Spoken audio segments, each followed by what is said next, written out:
किस तरीके से शेड्यूल रहता है आपका दिन भर का, किस तरीके से जनता से कनेक्ट रहते हैं आप? जाहिर सी बात है, जैसे पहले था वैसे वैसे आज भी है।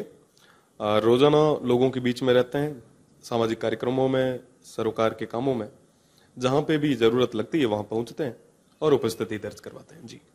अच्छा, जिस तरीके से आज मैंने देखा आपका सुबह सुबह सामाजिक सरोकार निभाए, फिर बाड़मेर जैसलमेर के जो बीमार जो लोग यहाँ जोधपुर इलाज के लिए आते हैं उनसे मिले, फिर आप जो ही पुराने अंदाज में अपने हॉस्टल जो यूनिवर्सिटी का जो लड़के हैं साथी हैं उनसे मिले, माता जी के मंदिर भी दर्शन किए।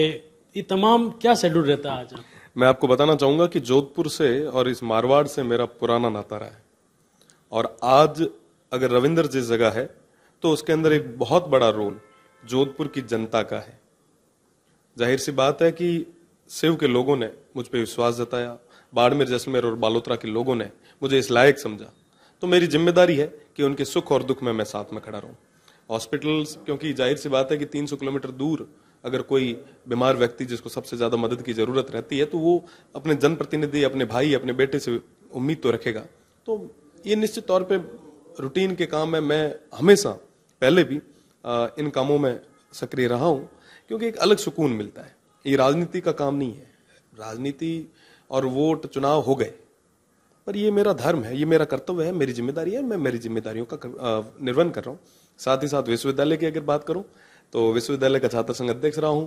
यहाँ के तमाम युवा साथियों से विशेष एक जुड़ाव रहा है, तो इनके समाचार लेने और इनके बीच में बैठना हमेशा एक सुखद अनुभव रहता है, और मैं इन भाइयों से मिलता रहता हूँ। जी। अच्छा भाटी साहब, जिस तरीके से तमाम आपका बिजी शेड्यूल रहा चुनाव में, अभी भी लगातार जनता से, अपनी बाड़मेर जैसलमेर बालोतरा के लोगों से कनेक्ट रहते हैं, फिर इन पूरे समय के दौरान मैंने आज दिन भर आपके साथ रहा, मैंने पूरा देखा, इस समय के दौरान परिवार को समय कब दे पाते हैं? परिवार को जाहिर सी बात है कि कम समय दे पाता हूँ, पर परिवार का साथ और सहयोग मेरे साथ में है, उनका एक विश्वास मेरे साथ में है, और जिसकी बदौलत रविंद्र यहाँ पहुंचा है। और मैं कोशिश करता हूँ कि ज्यादा से ज्यादा परिवार के साथ समय बिता पाऊँ, पर जाहिर सी बात है कि लोगों की उम्मीदें बहुत ज्यादा, जिम्मेदारियां बहुत बड़ी है, तो मैं जिम्मेदारियां निर्वहन भी करना चाहता हूँ। अच्छा, जिस तरीके से कल आपकी मुलाकात बीजेपी के कद्दावर नेता देवी सिंह भाटी से मुलाकात हुई थी, काफ़ी चर्चा है, आप एक निर्दलीय चुनाव लड़ रहे हैं, वो बीजेपी के वरिष्ठ नेता है, इन चर्चाओं को बाजार घर में आपको क्या लगता है, क्या बातचीत हुई है? राजनीति अलग है, वो मेरे परिवार के हैं, हमारे बड़े बुजुर्ग हैं, उनका आशीर्वाद हमेशा मेरे साथ में रहा है, और अभी कुछ दिन पहले उनका स्वास्थ्य ठीक नहीं था, तो मैं उनसे मिलने, उनके समाचार पूछने, उनके स्वास्थ्य के बारे में जानने गया था, और उनका आशीर्वाद हमेशा साथ में है। राजनीति से इन चीजों को नहीं जोड़ना चाहिए, वो परिवार के हैं, मैं कहीं रहूं वो कहीं रहे, पर एक परिवार है, वो परिवार की तरह रहे। भाटी साहब, जिस तरीके से आप निर्दलीय चुनाव लड़ रहे हैं, विधानसभा निर्दलीय चुनाव लड़ा, यूनिवर्सिटी में निर्दलीय चुनाव लड़ा, अब लोकसभा निर्दलीय चुनाव लड़ा है, सरकार क्या लगता है, पहले तो ये बताइए कि निर्दलीय चुनाव लड़ रहे हैं, आपको जीत को लेकर कितना आश्वस्त है? 100% आश्वस्त हूँ, क्योंकि मुझे बाड़मेर जैसलमेर और बालोतरा की जनता पे विश्वास है कि उन्होंने अपने बेटे, अपने भाई रविंद्र पे विश्वास जताया, आशीर्वाद रखा है, और निश्चित तौर पे 4 तारीख को एक ऐतिहासिक परिणाम आएगा। जी। अच्छा, जिस तरीके से बीजेपी लगातार नारा दे रही है 400 पार, क्या लगता है 400 पार हो पाएगा? जाहिर सी बात है कि वो अपना नारा दे, पर मैं इस चीज को लेकर विश्वास के साथ कह सकता हूं कि बाड़मेर जैसलमेर और बालोतरा में इस बार एक निर्दलीय जीतेगा, इनका भाई, इनका बेटा जीतेगा, इनके साथ रहने वाला वो एक युवा जीतेगा। जी। लेकिन ये तय माना जाए कि निर्दलीय 400 पार में शामिल? देखो, वो समय के अनुसार होगा, जैसे बाड़मेर जैसलमेर और बालोतरा की जनता का आदेश होगा, उस आदेश की पालना मैं करूंगा। पाटी साहब, एक ये बात बताइए कि बीजेपी ज्वाइन की, तकरीबन एक सप्ताह, 7-8 दिन तक आप बीजेपी के मेंबर रहे, फिर अचानक मन मुटाव हो गया, क्या, क्यों, ऐसा क्यों हो गया? राजनीति में उतार चढ़ाव आते रहते हैं, कई सारी परिस्थितियां बनती है। जाहिर सी बात है, वैचारिक रूप से साथ में था, हूं और आगे भी रहूंगा, ज्वाइन भी की थी, पर कई सारी परिस्थितियां बनी जिसके कारण मुझे जनता के आदेश के पीछे आगे आना पड़ा, निर्दलीय चुनाव लड़ना पड़ा। अभी जो लोकसभा का चुनाव था, क्योंकि 3 जिले थे, 8 विधानसभा थी, 26 बूथ थे और 1 महीने का समय था, जनता का आदेश था कि आगे आके चुनाव लड़ो, तो मैंने जनता के आदेश की पालना की।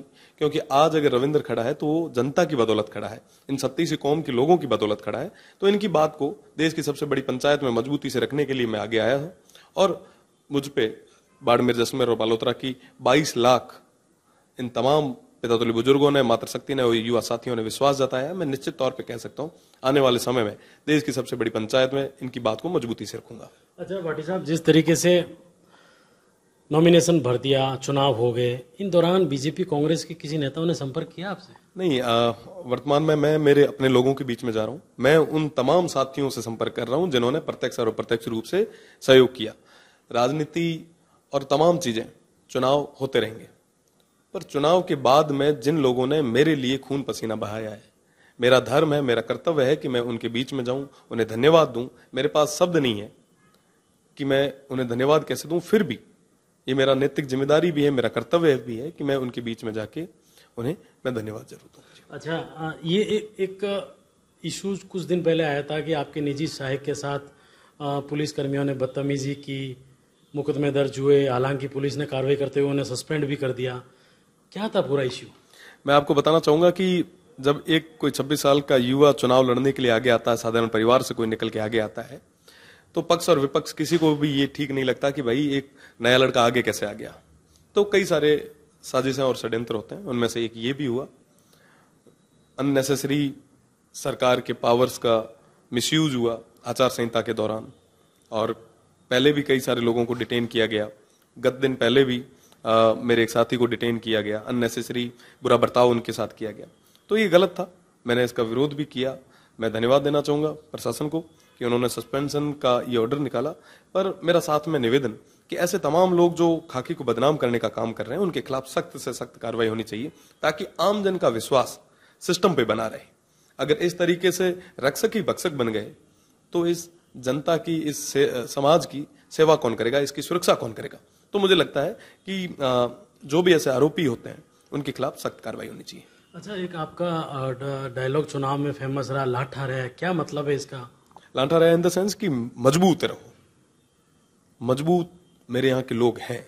आप सोचो कि आजादी से लेके अभी तक पीने के लिए हमारे पास पानी नहीं है, फिर भी हम 10-10 किलोमीटर तक पानी लेने जाते हैं और बिना पानी के हम सर्वाइव कर रहे हैं, बिना किसी संसाधन के सर्वाइव कर रहे हैं, बिना किसी योजनाओं के धरातल तक पहुंचे हुए फिर भी हम सर्वाइव कर रहे हैं। डीएनपी जैसे क्षेत्र में मेरे लोग आज भी सर्वाइव कर रहे हैं। तो मजबूत हैं वो, लांठे हैं वो, और उनसे वही निवेदन करना चाहूंगा कि कुछ दिन और मजबूत रहो, लांठे रहो, और थोड़ा दिन पचा थारो भाई जदे हुए देश रिसंगा मोटी पंचायत रमी ना जा है, तो मजबूती में ना थारी बात ना होती तक राख से। जी, जिस तरीके से दिल्ली के मुख्यमंत्री अरविंद केजरीवाल जेल से बाहर आए हैं, जमानत पर आए हैं, कुछ ज्यादा ही एग्रेसिव हो गए, क्या लगता है आगामी जो जितने चुनाव के जो चरण शेष है, कितना इफेक्ट पड़ेगा इससे? जाहिर सी बात है कि कंपटीशन टफ होना चाहिए। जब कंपटीशन होता है, जब पक्ष और विपक्ष दोनों मजबूत होते हैं, तो जाहिर सी बात है कि जनता का भला होता है। मैं तो चाहूंगा कि सब मजबूती से अपनी अपनी आवाज रखे और जनता पे ये निर्णय छोड़े, क्योंकि वैसे भी जनता ही ये तय करेगी कि दिल्ली की उस तख्त पे कौन बैठेगा, उन सीटों पे कौन बैठेगा। पक्ष और विपक्ष राजनीति में स्थितियां परिस्थितियां बनती बिगड़ती रहती है। जी, एक 26 साल का युवा केंद्रीय मंत्री के सामने पूरे बाड़मेर जैसलमेर के चुनाव को मतलब ऐसा खड़ा कर दिया कि पूरे देश की नजरें, ऐसा क्यों? मैं आपको बताना चाहूंगा कि ये 26 साल का लड़का एक युवा चुनाव नहीं लड़ रहा था। बाड़मेर, जैसलमेर और बालोतरा की जनता चुनाव लड़ रही थी, और जनता जब चुनाव लड़ने के लिए आगे आती है, आप सोचिए कि 26 तारीख को जनता के आशीर्वाद के साथ में ये हमने तय किया था कि हम चुनाव लड़ने के लिए आगे आएंगे। मैं नहीं, हम तमाम वो लोग जिन्होंने इस बदलाव के लिए आगे कदम बढ़ाया।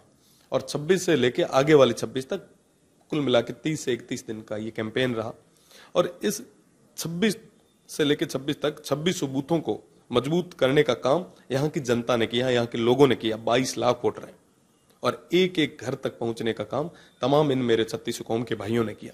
तो जाहिर सी बात है, ये चुनाव रविंद्र का चुनाव नहीं था, ये चुनाव बाड़मेर, जैसलमेर और बालोतरा की जनता का चुनाव था। अच्छा भाटी साहब, जिस तरीके से जो आगामी चुनाव के जो चरण बाकी है, 15 मिनट से 15 सेकंड जैसे बयान जो इन दिनों चर्चाओं में है, आप निर्दलीय चुनाव लड़ रहे हैं, आप क्या सोचते हैं इन बयानों को लेकर? मैं सभी से यही निवेदन करूंगा कि यहाँ पे भाईचारा, प्रेम बरकरार रहे।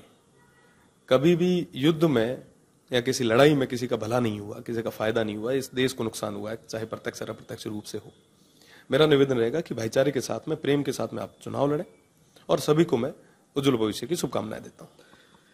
4 जून को रिजल्ट है, रविंदर सिंह भाटी निर्दलीय चुनाव लड़ते हैं, मतलब जो चुनाव जीतते हैं, जीतने के बाद माना जाए कि बीजेपी में शामिल होंगे?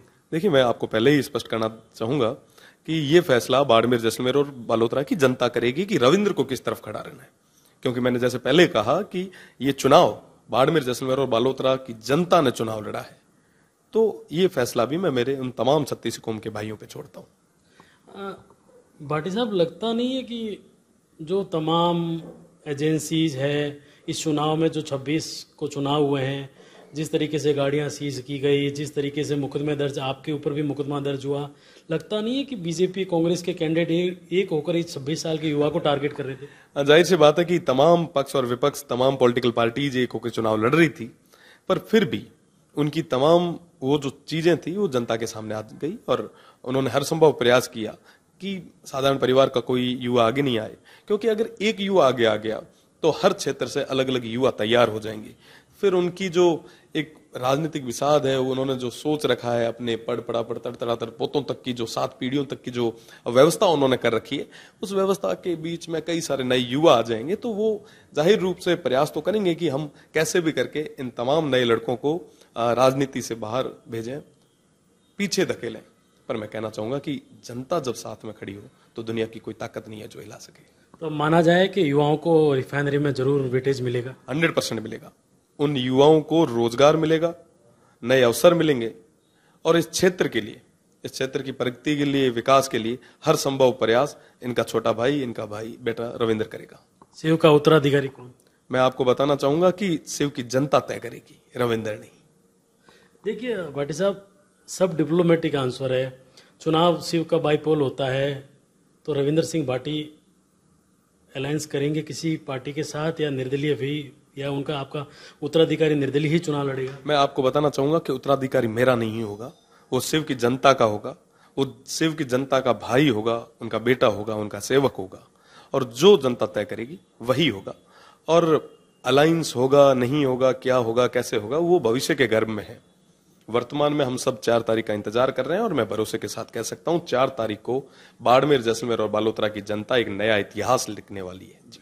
ये जिस तरीके से सोशल मीडिया में लगातार जहर घोले जा रहा है, क्या रविंद्र भाटी क्या सोचते हैं? जिस तरीके से सोशल मीडिया पर लगातार धमकियां, कमेंट्स, और जिस तरीके से जो एक अमन चैन शांति का जो मारवाड़ माना जाता था, जिसमें जो जहर घोला जा रहा है, इसको किस तरीके से देखते हैं? मैं तमाम मेरे भाइयों से निवेदन करना चाहूंगा, विशेषकर युवा साथियों से निवेदन करना चाहूंगा कि जो लोग जो सौहार्द बिगाड़ने का काम कर रहे हैं, आप उन्हें नकारें, आप उन्हें पलट के जवाब दें। इस अपनायत में जो जहर घोलने का काम कर रहे हैं, उनको मुंह तोड़ आप जवाब दें। मैं निवेदन करना चाहूंगा कि सभी भाइयों से, 36 कौम के मेरे साथियों से, कि वो कोई भी तरीके की ऐसी कोई घटना या ऐसी कोई हरकत ना करे जिससे जनभावनाओं को ठेस पहुंचे। मेरा निवेदन रहेगा कि सोशल मीडिया का पॉजिटिवली आप यूज करें, नेगेटिव चीजों को आप रोकने का प्रयास करें, और जो कर रहा है भाई उससे निवेदन करें कि कृपया करके आप ऐसा ना करें। तो माना जाए नई संसद में शपथ लेंगे? निश्चित रूप से नई संसद में मजबूती के साथ में बाड़मेर, जैसलमेर और बालोतरा के लोगों के आशीर्वाद के साथ में शपथ लेंगे। लेकिन किसी पार्टी में शामिल नहीं होंगे? भविष्य के गर्भ में है। वर्तमान में मैं अकेला हूं, निर्दलीय हूं। मेरे साथ में मेरी ये देवतुल्य जनता है, 36 कौम के लोग हैं जिनके आशीर्वाद के साथ आगे चल रहा हूं। फिर भी कुछ तो विचारधारा होगी? वैचारिक रूप से मैं आपको बताना चाहूंगा कि मुझे जनता के बीच में रहकर सेवा करनी है, इनका काम करना है। इन्होंने जो विश्वास जताया, जो भरोसा मुझ पे जताया, मुझे उस पर खरा उतरना है। ये थे हमारे साथ बाड़मेर से एक शिक्षक के 26 साल के बेटे रविंदर सिंह भाटी, जिन्होंने बाड़मेर, जैसलमेर और बालोतरा लोकसभा से चुनाव लड़ा है, और साफ तौर पर आज तक से बातचीत करते हुए कहा है कि नई संसद में शपथ लूंगा और बाड़मेर, जैसलमेर, बालोतरा की जनता की हमेशा सेवा करूंगा। अशोक शर्मा, जोधपुर, आज तक।